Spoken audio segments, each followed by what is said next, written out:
Welcome to Draw Process. I'm Ike, drawing pages of my comic and processing about my development. Page 75 of episode 2 of my comic, First Sun and Sword. I have drawn page 76 already at this point of doing this voiceover, and there's 10 pages left. I am so close to the finish line on this volume 2 book. And it's a big finish line because it will mark the probably the end of a weekly video series I've done for over 2 years now of making volume 1 and volume 2 of this book. And it will mark the end of this story, and I will be writing a new one that is the next, well, not the end of the large story, but this story arc. And so I'll be writing a new one, new characters, new environment in this world, still with Sun and Sword. And I can draw it in a new fashion. I can go with a little different style with color and inking, and my process can more freely change as well. Color or black and white, however I choose to do it, I have that liberty at this point. So it is a big finish line, and I'm excited to hit it. You can see my thumbnails here on large paper. Working out how this lizard man is approaching the kneeling soldiers. They're in awe of him. They're bowing to show their subservience to Lord Tsar, or perhaps all lizard men that they have to do. And you can see the lore, the story gets embedded in what happens. Like this is the commander of the Navy for this city, this very large port city. It seems well connected, and yet he's never seen a lizard man in person before, which tells you something about the world. There's not very many lizard men. They're rarely seen, and yet they're the boss. So he is quite in awe. And that's what's happening here, is when as Karak approaches Farah and Sun to capture Sun, kill Farah, that's probably what we would assume. The soldiers get hurt along the way because this lizard man he's angry, he has no empathy. When he sees these kneeling men, he just decides to hurt them. And you see the commander, captain, you see his reaction, especially his reaction. The shock of the brutality of these beings he's been taught are higher beings. And so the approach here is somewhat in line with horror, let's say, where you try to not reveal or show quite clearly the approach of the slasher villain. You don't see the approach of that. You usually just see flashes of the act. The images of the axe hitting, the blood splattering. You see images like that, and something about that keeps it ungrounded.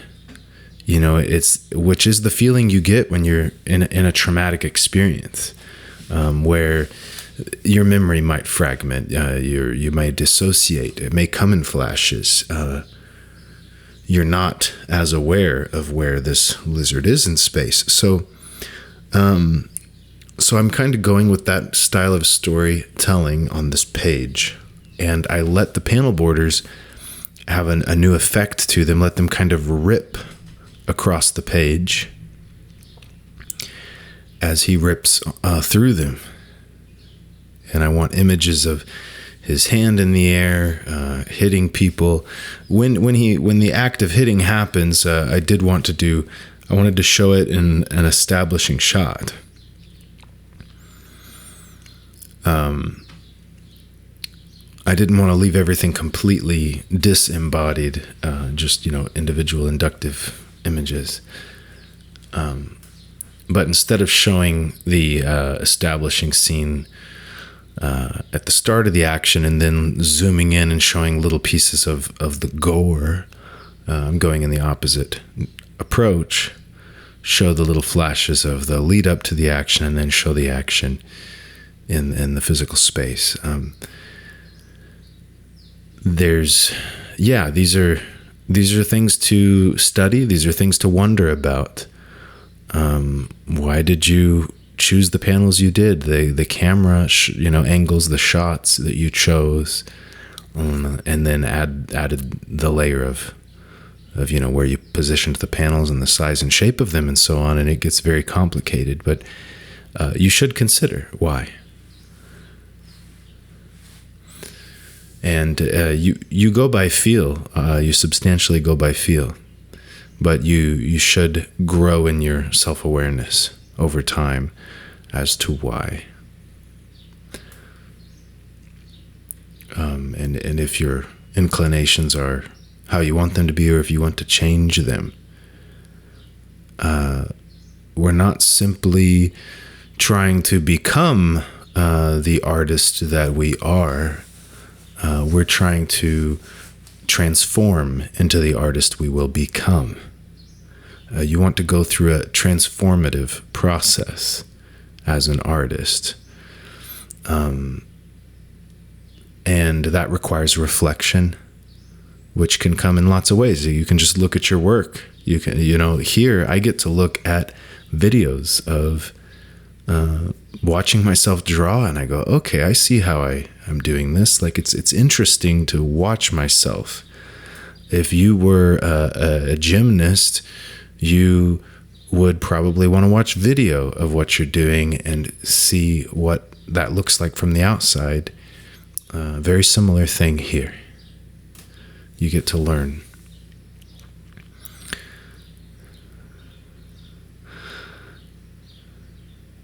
And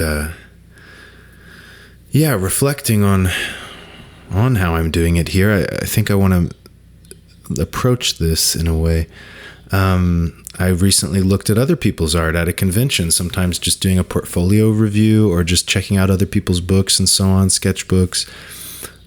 Spending time thinking about other people's art and kind of seeing why, exploring why do they do it this way?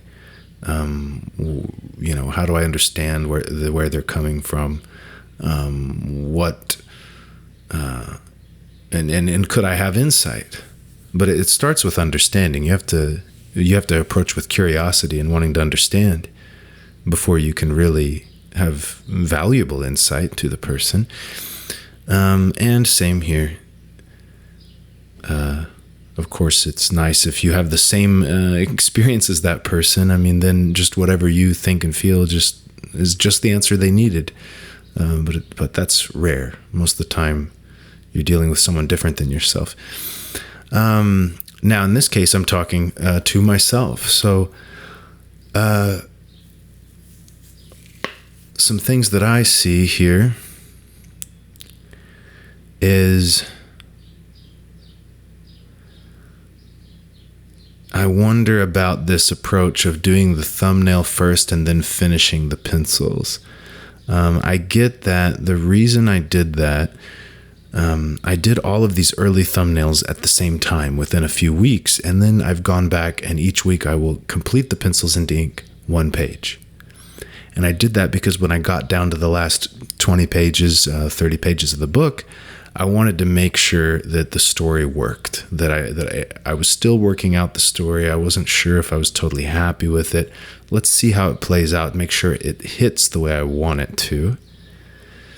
So I decided to loosely pencil the pages so that if I had to change anything, it wouldn't be such a big deal. But I wonder why make this process disjointed that way. When I come back with these pencils, now I'm trying to reinterpret my initial pencils. And that's a problem. because there's extra thought going into the reinterpretive process. I should go ahead and try to marry the two, and maybe not even change pencils necessarily, because the idea is that it isn't too disjointed. You just add more in. When you create these doodles, add some more clarity where it's needed, and focus on the areas where it's really needed, because I can see that I have the confidence to throw in a background in one go. A lot of these background elements I can put in without getting them refined, and parts of figures are fine too. But obviously with faces, hands, there's certain important elements I want to put, or maybe the focal points of panels, I want to put a little extra work in. Like here, I wanted to make sure this small figure of Kurok, that the structure's there. So I added that. But I think I should do that if I were talking to myself in a portfolio review. But more than a portfolio review, really just watching how I do everything and commenting on it. That's what this series is all about. I don't think I should do that next time. The rough pencils that I have here, I should immediately flesh out. Now, I get that to lay out a page, I'm going to have to go with the loose sketches to start with, to make sure I got the page laid out the way I like. And then I have to come back like this. I think that's going to have to stay that way. But in the same within the same sitting, finish the pencils up a little better. As a matter of fact, right there, that's finished enough pencils. The way you put in that figure, you erased the original stick figure, and you threw him in with just a particular few details, the chest, but the way you penciled in the leg and everything on both of these guys, you're putting in enough detail and keeping it very loose.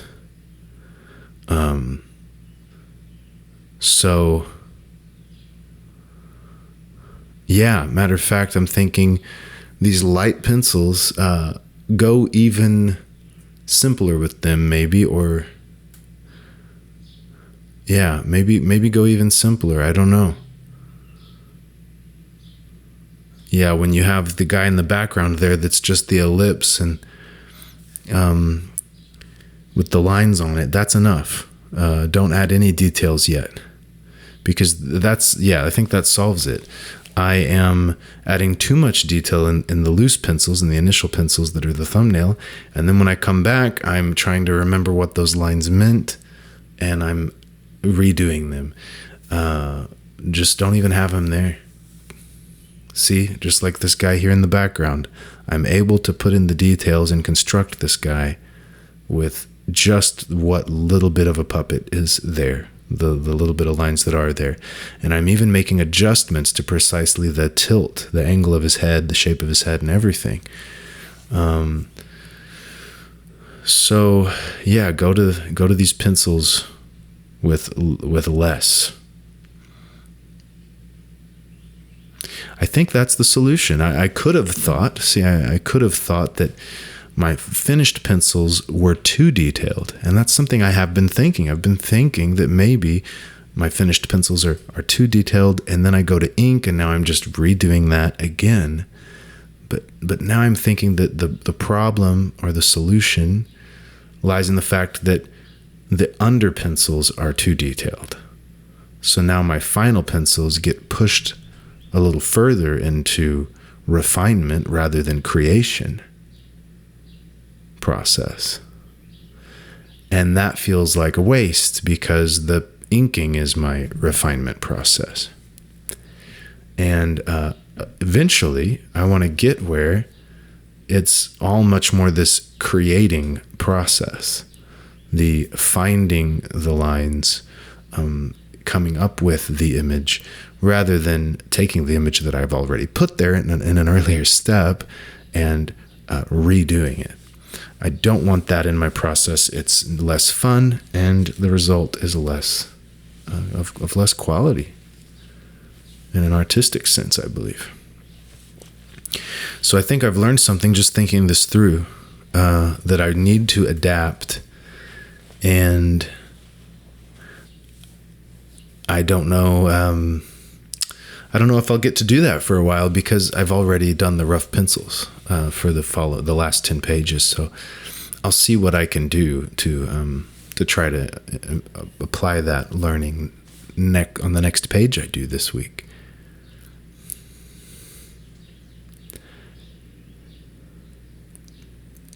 So another thing that I'm wondering about is the way that I'm inking.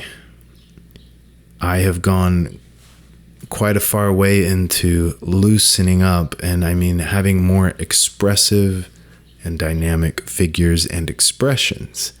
And as I move into more expressive and dynamic, it is also less literal. And yet at the same time, I'm putting in more details of anatomy. So there's a push and pull. I'm moving into more literal representations of things, and versus using line to show movement and dynamics. It's an expressive use of line. And it still will have some elements of anatomy. It's referencing something. It means something. It's more poetic and less literal language as an analogy, but it still references something real. I'm still trying to say something, and it needs to have some reference. If there was no anatomy reference in those lines, then they mean less. They're not going to convey as much. So there's definitely a need for a marriage between the two. But I have been moving towards more expressive. So these buildings in the background, they are just a few lines. They are not closed buildings. The details of each building is not fully made. The scribbles at the bottom of where the land meets the sea, those are supposed to represent docks and little boats.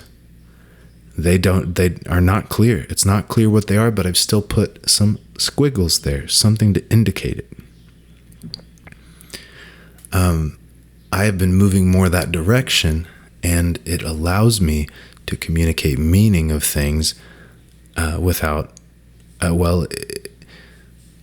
putting too much information on the page too.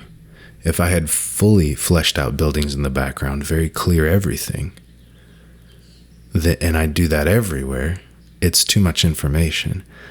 And one solution that you'll see, just to help you see what I'm saying, one solution you'll see is when in the coloring, in the digital process, if it's not already, digital inking, but the background colors and line art could become reduced, in their darkness or brightness, and reduced in saturation to make things look far away.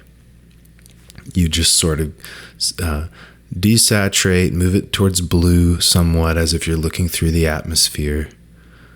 It looks more foggy. I'm just trying to describe this with language here. It'll look more foggy. And if there's solid black line work, it is reduced substantially. It's not solid black. It fades away. The problem with that solution, to me, is there's many problems as an artist. You have to put all those lines there and then reduce them. It's not the direction I'm going here. It's not my solution. I need to still have simple, solid lines, but convey that things are there in the background. So new solutions that I have to develop for that. And the nib allows me the speed and movement and a little bit of line quality dynamics that using the Micron pen I was not able to get. So this is helping me move that direction too. I think that I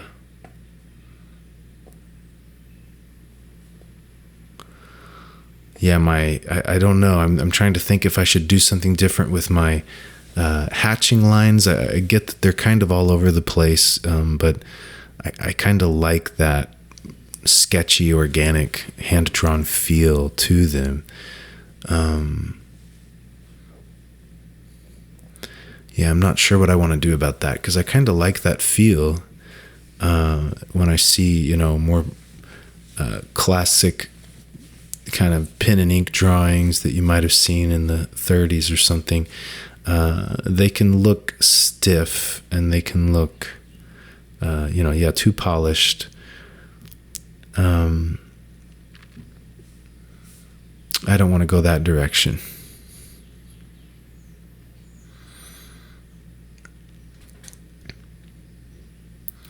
It's moving towards looking more like a storyboard, more sketchy, but with enough information and clarity that you can enjoy it, that you're able to experience it as a finished product, not feeling like it's simply a storyboard.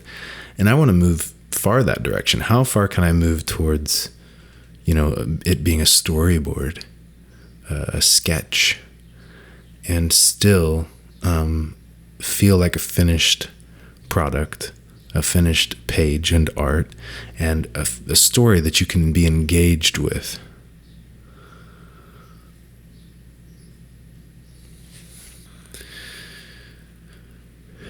Yeah, I can see that, I'm not applying the same hatching everywhere because some things need to have more black to separate foreground, midground, background, to separate things. I am adding almost solid blacks to areas by putting so many lines that are thick. And yeah, it's kind of messy, and I wonder about that, how I want to tackle that in the future. Maybe grab the brush if I want to throw in solid blacks. So I may have just like one style of hatching and then use a brush for thicker areas. I don't know. This isn't too bad the way it is, the way I see it. Because at least it's all consistent tool. It does create some kind of consistency in the way that I'm doing it. I know that my drawing board, my drawing table is up at maybe a 40-degree angle, and that's a bit of a problem because if I don't hold the nib, if I hold it too perpendicular to the paper, too upright with the paper,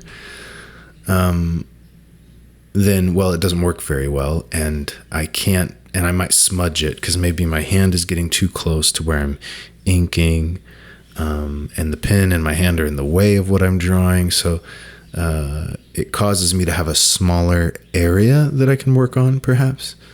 And you can't be totally perpendicular or the nib doesn't work. You need to be at an angle anyways.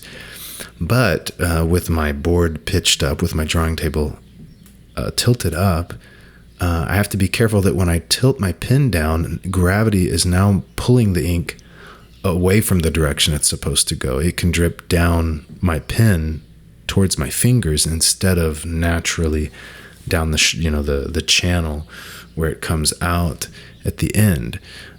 So I think that I need to lower the pitch of my drawing table, lower its angle closer to flat.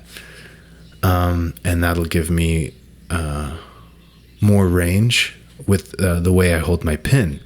If my fingers can be less choked up to the tip, and I can hold the pen more sideways to the paper, more like closer to parallel with the paper rather than perpendicular, then I'm going to be able to ink in large areas, and my hand isn't as close to what I'm inking, so I'm not going to smudge it as easily. Because part of what's my limitation is, as I'm watching myself, I think I have a limitation that the area in which I can ink has to be limited. The size of that area has to be limited to like this area where this guy's head is. That's about as big of an area as I can ink at a time, which means I'm not... maybe I'm going with less gesture lines, less big picture, and I'm focused more on a simple detail, because that's literally my focus has to be at that level, because that's what the pen can do. It's affecting me. The tools you use affect the way you do things, the way you develop. And again, if the space in which I can lay lines down is small, then that's the longest, lines I'm going to be making.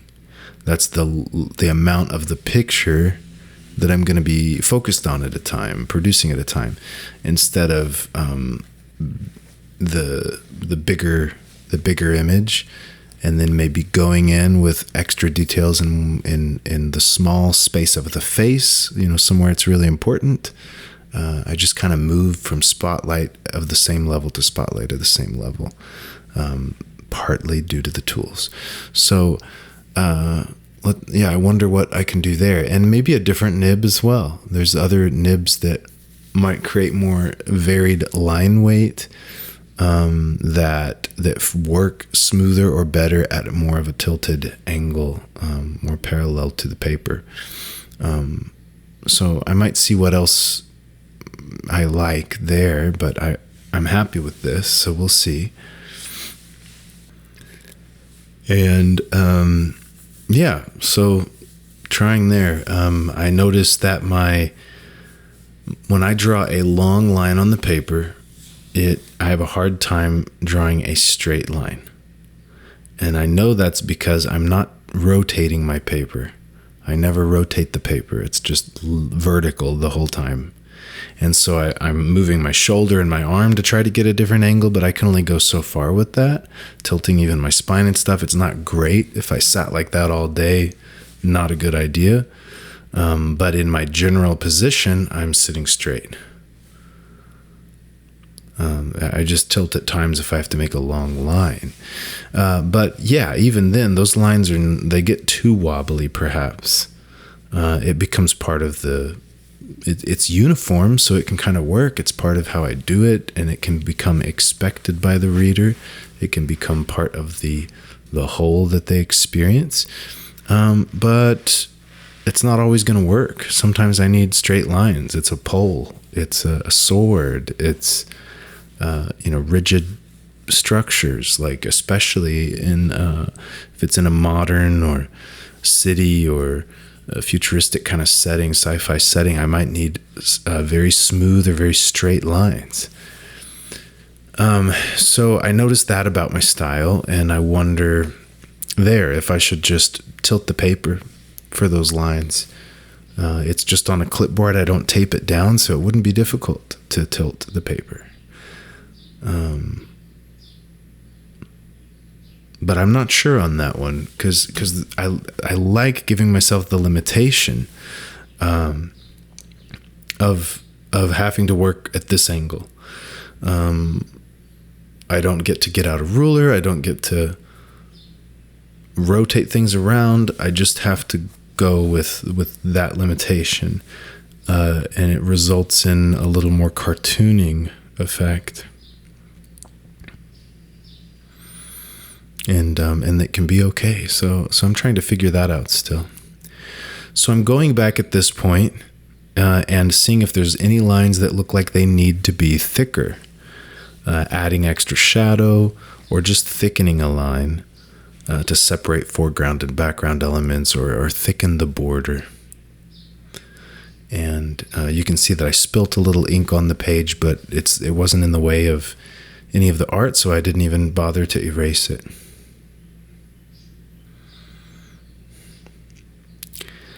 I definitely have gotten very comfortable with not having word balloons in a panel. This page has no word balloons at all. There is the hiss sound he's making that's presented as a handwritten letters that are just built into the drawing like sound effects. They're not within a word balloon. So yeah, I'm getting more and more comfortable with less words. Word balloons are interesting because our eye tends to go to word balloons. So yes, we tend to start top left and go to the right, towards the bottom right. But humans have other wirings. We tend to go to things that are grouped. So like lines or the sense of lines that are all pointing to one spot. If there's lots of negative space, we go to the positive space, or vice versa. If there's a face, we tend, just like when you take a picture on your phone and it puts those boxes around faces, trying to help you focus the picture or something, or identify the person. Our brains do that. We're focused on eyes and mouth, especially, not